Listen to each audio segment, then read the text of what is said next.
She's been crowned Miss Asia Pacific. She's been a UN Goodwill Ambassador.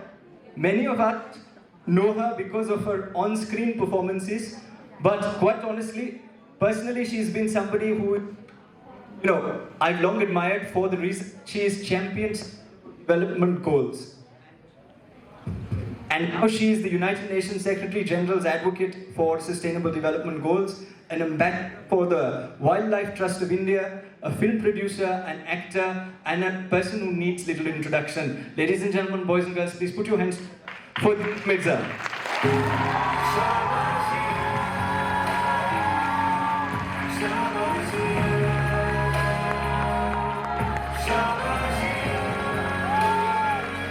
Thank you for doing this. Honestly, from all the conversations that we're having today, I must let you in on a little secret. This is the conversation that I'm most excited about. But, Dia, if I may, and you're easily one of the most recognizable faces in the country, but we want to know, what was the Dia Mirza in school like? Was she a notorious backbencher, or was she the teacher's pet who sat on the first row? It really depended on who the teacher was. And what subject it was. Yes. Don't you all agree with me? Yes. So I remember being my English teacher's pet because it was my favorite language. And I also want to share that I think it was my English teachers that really set me on the path that I find myself on, of being a communicator, because I think they recognized very early in my school life that I was strong with communication, and that because of my interest in reading and retaining a lot of what I was reading, they encouraged me to start writing a diary and write, poetry and prose, and I think likhte bolna bhi seekh gayi, and eventually went on to win lots of elocution contests and things like that for school. But I think it's very important to acknowledge how integral our teachers are to our learning curve and how we evolve as people. There's that line, teachers affect infinity. So, yeah.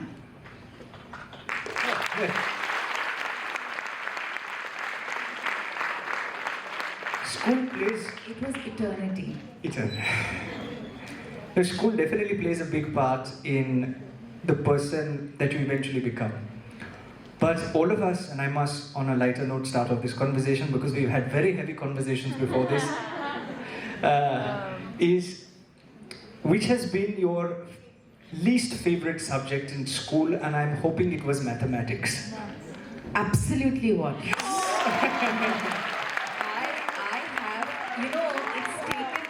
It actually took me years to realize or recognize that I have a condition called dyscalculia, which means that I am unable to imagine numbers.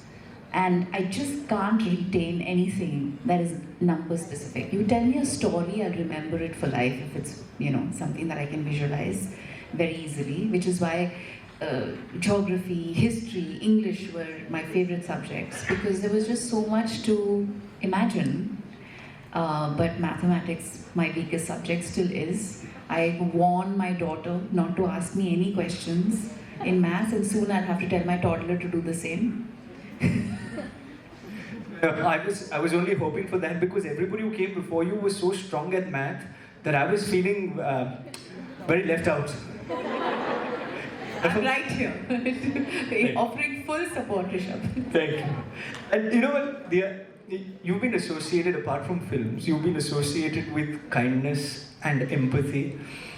The concept of altruistically giving back. Whenever I see your work, of course, it's we've grown up watching you, but we've also associated you to altruism.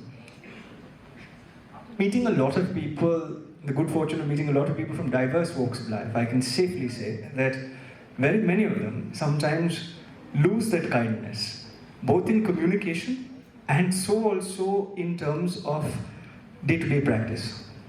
But in school, 9 out of 10, or perhaps 11 out of 10, are kind.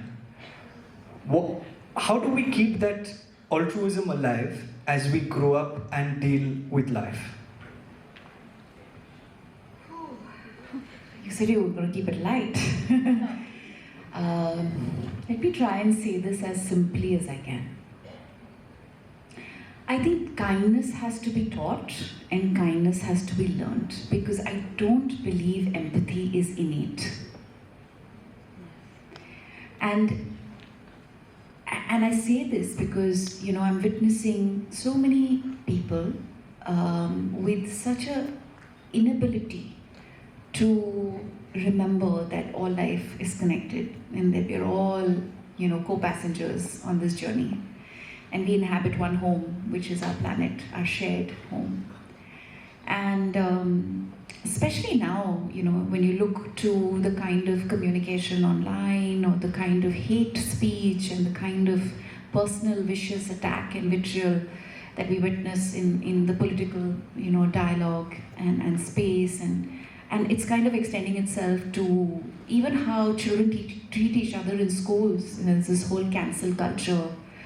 There's a lot going on which comes from a place of complete and abject lack of empathy.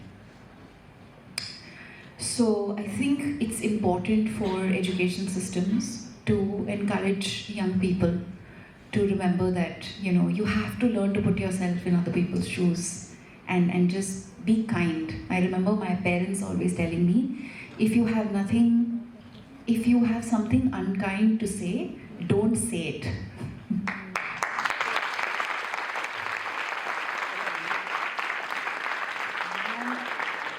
I think in my career, and especially in my journey, in the kind of work that I've had the privilege to be a part of, I think what working with environment organizations, conservation organizations, grassroots leaders, people who work for the protection of earth and air and soil and water, what that does is that it really humbles you and it grounds you and it keeps you very connected with reality.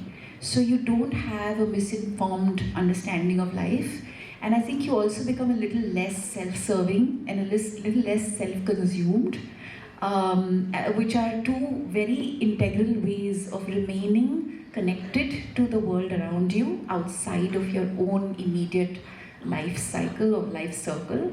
And also, I think it just retains your sense of empathy. So when you continue to work in spheres of service, you remain kind. And always remember, like for me, I think, and I'm doing this with our daughter who's 15, I'm trying to impart the same understanding to my son who's 3, that, the only way we can truly make good of life is when we can be of help to someone.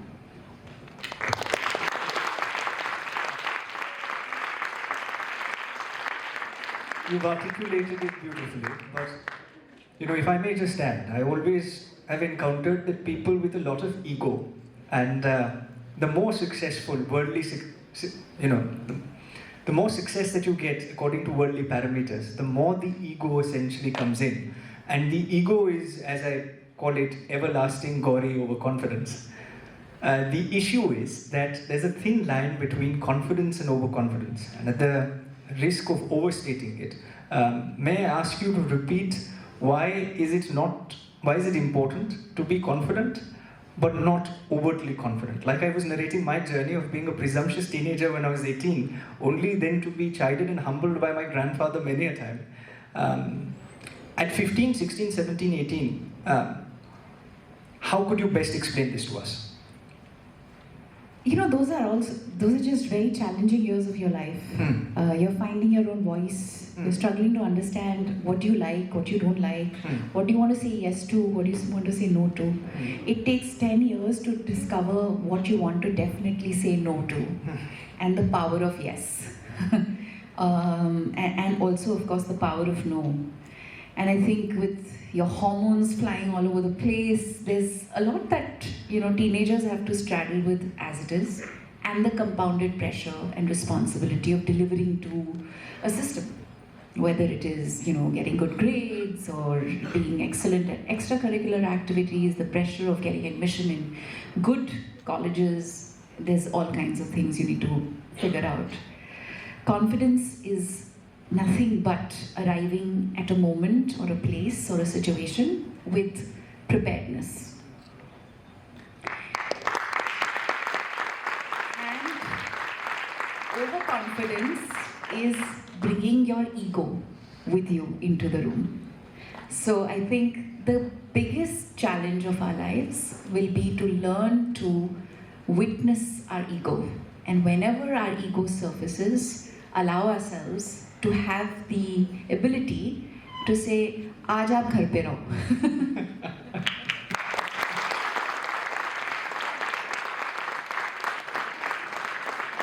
Also, most of the people that I've met who are more rooted than others are people who are of the belief that climate change is real. And I say this knowing fully well that today we live in a world where lots of people question whether climate change even exists. Of course, the dichotomy is not lost on me that as much as we worry about global warming, the universe worries about heat running out and there then being the big crunch. But the idea that to touch, and would request you upon, is at an individual level for the people who believe in climate change, what would you tell them that they can do in order to combat this menace? Since we talked about ego just in the question before this, and you arrived at climate change, I think it's a perfect segue for me to highlight something that I've been sharing. And it's factually absolutely correct. Climate change, the crisis of pollution, biodiversity loss, which are all termed as the triple planetary crisis, have all been caused by egotistical men who completely lacked empathy. And the way we can fix this situation is first to connect with nature, develop that basic understanding that all life on earth is connected, and that when we protect and care for wildlife and nature, we are in fact protecting the very system that supports life, thereby making our planet a healthy, more livable, inhabitable place.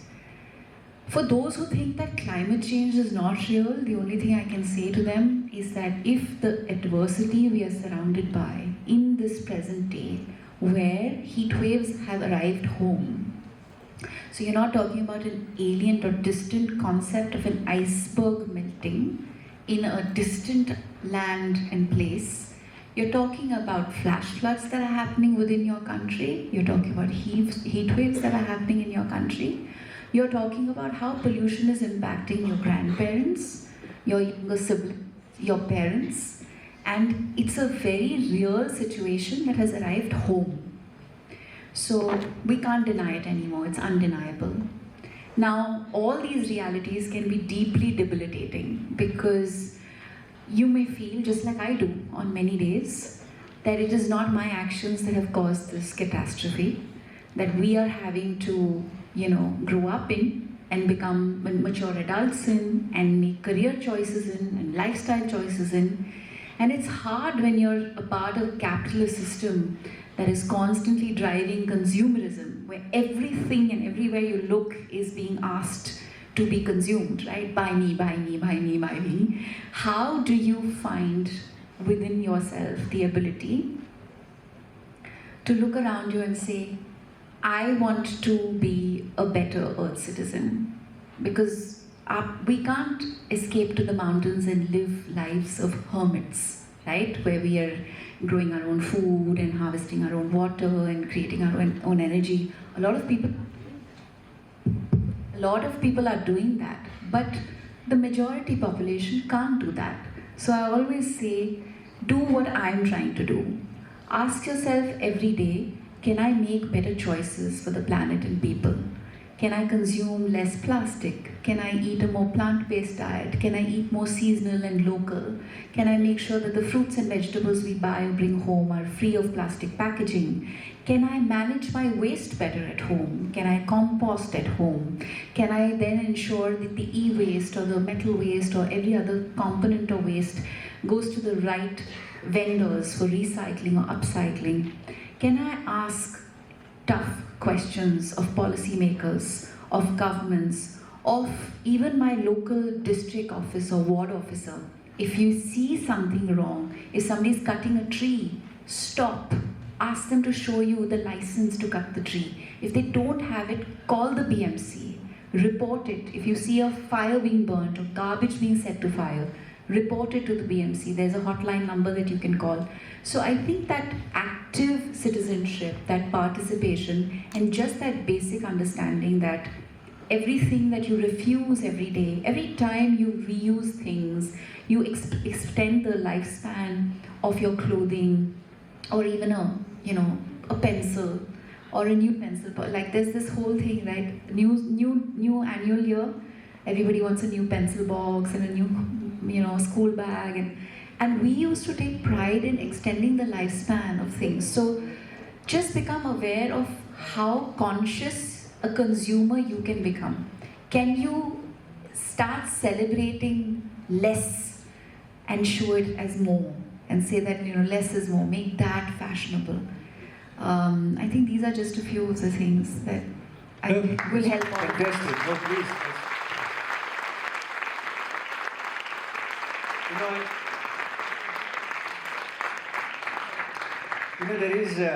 There's something and which I must stress upon and highlight. It's very easy to state gremlins and problems that we face in society. It's another thing to then be able to give solutions to those problems in society, and therefore that defines the role model that we have who's sitting in front of us. So thank you very much.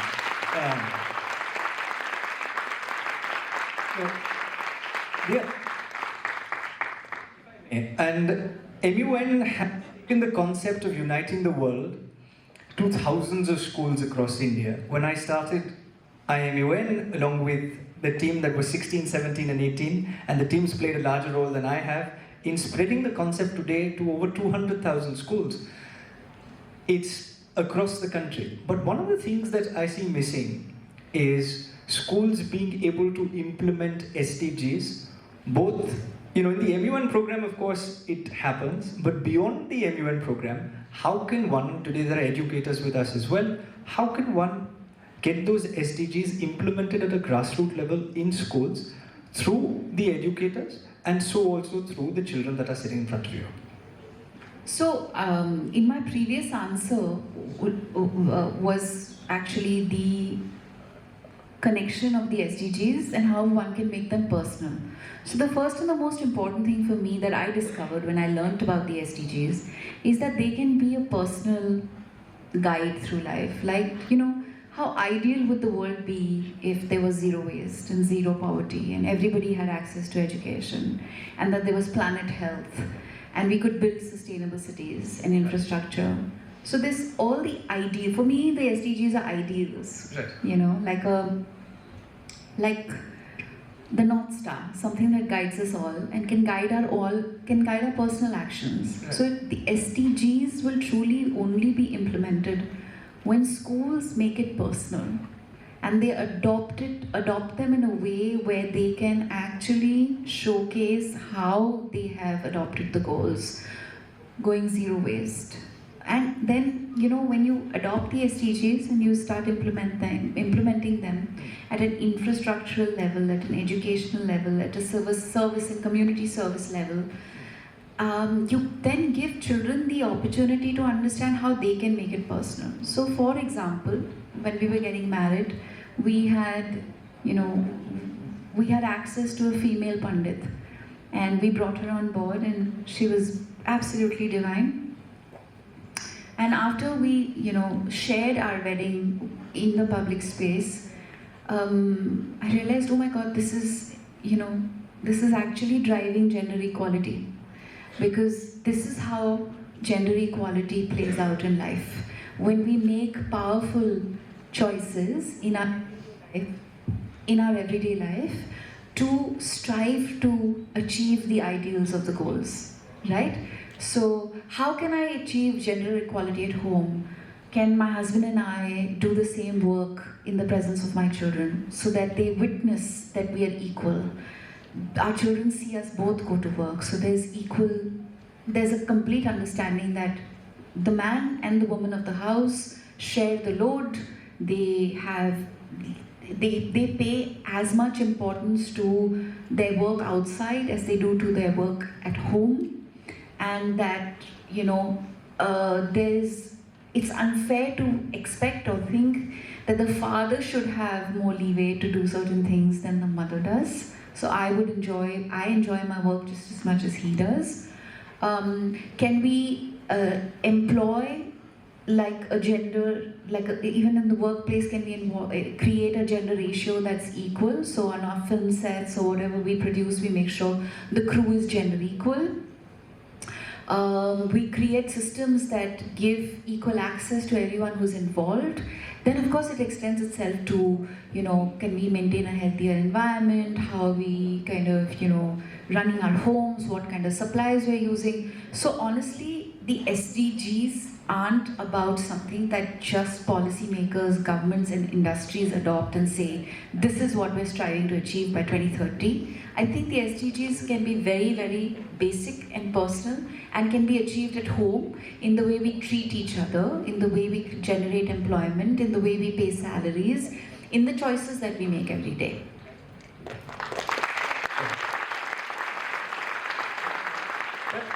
If I may prod you and ask you in terms of, for the educator, was one part which, is there a way that the SDGs, and perhaps, at a later date as well, if there is a method for them to implement that as a part of curriculum? Because once it becomes a part of curriculum, then it becomes mandated in a way to understand this better. So, absolutely. It can and must. There are UNDP, UNICEF, UNEP, all have great tools, and I have created incredible support systems which are all accessible online that educators can access and use and implement to make the SDGs a part of their curriculum.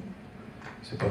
So the reason why I mentioned this is because many of the schools sometimes are saying it's great in a Model UN program, but we can't implement it in school. So now that you've given the answer, we'll show that to everyone. How can you not? If you can implement it at home, and in your everyday life, then how can you not implement it in school? No, absolutely. Now, this answer with the reference links of all the websites that are there, and say now it's your turn to go and implement it. But let me ask you about role models. And a person who's had a lot of impact on the organization is someone that you've mentioned many times, has had a profound impact on you. Shabana Azmi ma'am is somebody that we are very lucky and fortunate, has played a role in shaping the organization in a way. Is there something that you've picked up from her which you think leaders of tomorrow should also imbibe?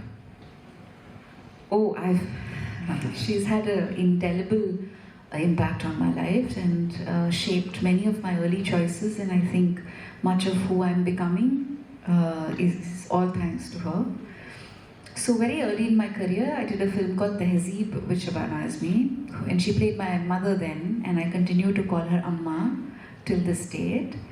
And I came into the industry, obviously, like many young people at the time, with just a sense of reverence for her. So I deeply admired her craft. I'd only seen her body of work. And when you look at her profile, when you look at her body of work, you recognize a pattern. And it's quite interesting to see how she's used her voice to impact social change through the various themes and subjects and characters that she's been a part of and she's played. And for me, that was like deeply inspiring. I was like, wow, this is how artists should be. And then of course, when I had the good fortune of interacting with her, she said something to me that has stuck in my head since. She said, art is an instrument for social change and social good. As an artist, if you can't use your voice and your platform to make a difference, a positive difference in the world, then you're no artist at all.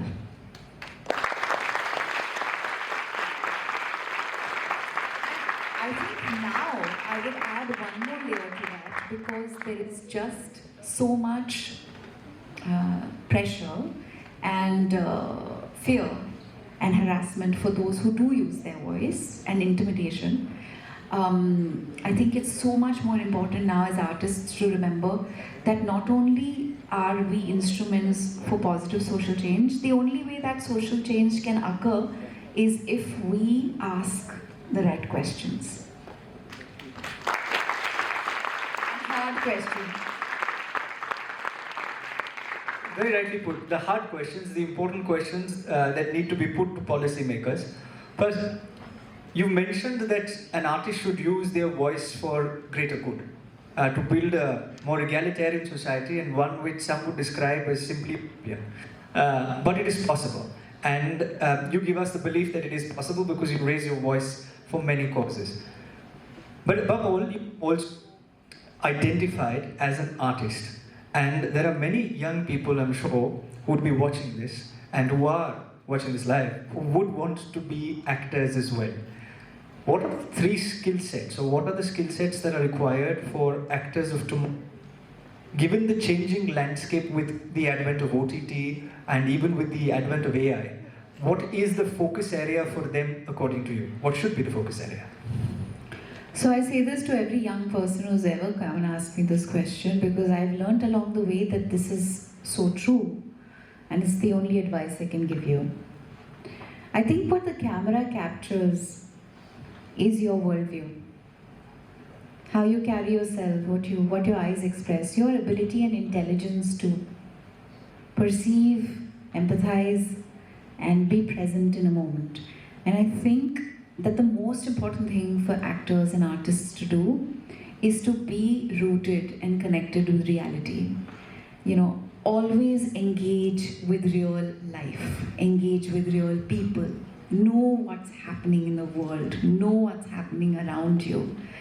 You can't live in a bubble and deliver. So you have to work on expanding your personality and, you know, have depth and dimension, otherwise your characters will feel flat and uninteresting. And the most thought-provoking, powerful performances, even in their silences, convey so much when you are witnessing the work of individuals who have depth and dimension. And that comes through participating in real life and engaging with real life and working with real people, working with communities. So, and I promise you, as actors and aspiring actors, have a lot of free time because it's hard to get employment. So use that free time to engage with life. And the second thing that I feel really defines an artist is their ability to be authentic. I think that is important for any career. It's not just for actors. You know, how you speak, how you think, how you feel. Try and not be a copy-paste job of someone you've seen before. Try and let everything that comes to you and from you emanate from within and through your own life experiences.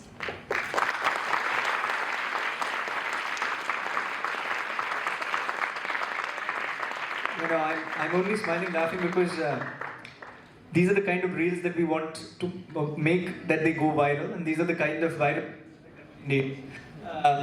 The next question, before jumping to the next question, is, and this is something that I want you to observe, and I don't know whether some who are this done. I'm very grateful that you are. That it's not important to just make use of your free time today, like that for aspiring actors.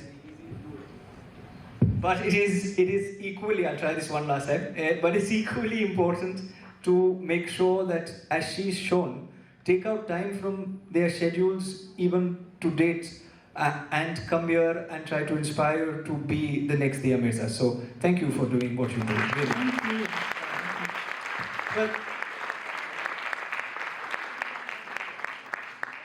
Well, something that I picked.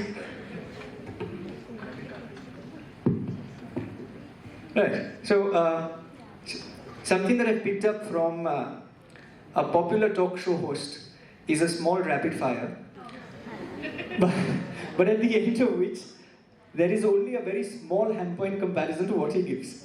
We don't want hampers because we just talked about being not being wasteful consumers. It's eco-friendly. It's promise me. 100%. If it's a plant, I'll take it home. It's something like a plant. Okay. I'll let you find out. Okay. But so the first thought when I say the following things, a book you would recommend to everyone. Here in this room today, right now, Wonder, or A Man Called Ove, OVE.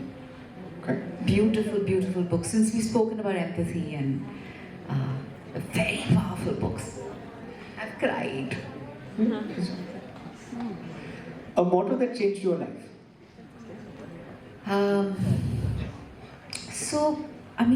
I think when I heard this the first time, it really kind of sat in my head, and I've used it through life. Be the change you want to see in the world. But as I'm growing older, and I feel like I'm becoming more aware of how finite life is, I feel like live each day as it were your last. Because I just think it makes us kinder.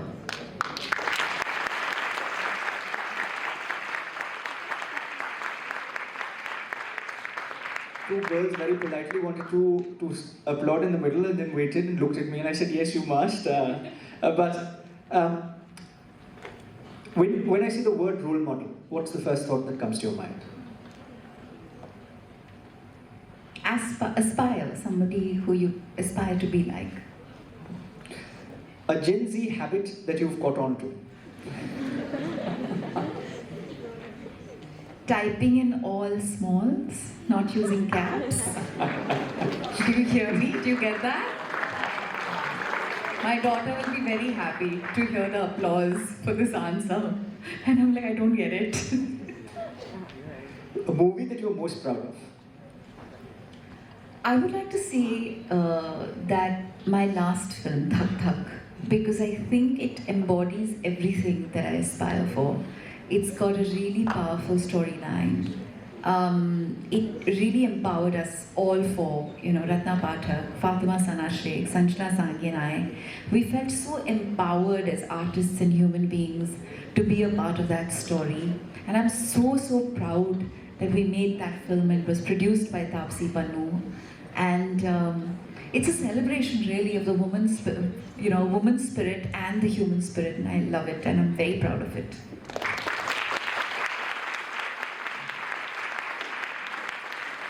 When I say youth, what's the first thought that comes to your mind? Well, we are the youngest population in the world, and I think we have the power and the potential to really change the world in the truest sense. When I say India, what's the first word that comes to your mind? The first word, when somebody would say India. Home.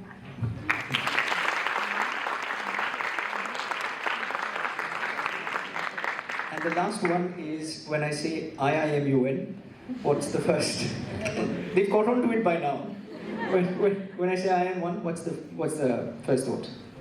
Harnessing the power of the individual and giving young hearts direction.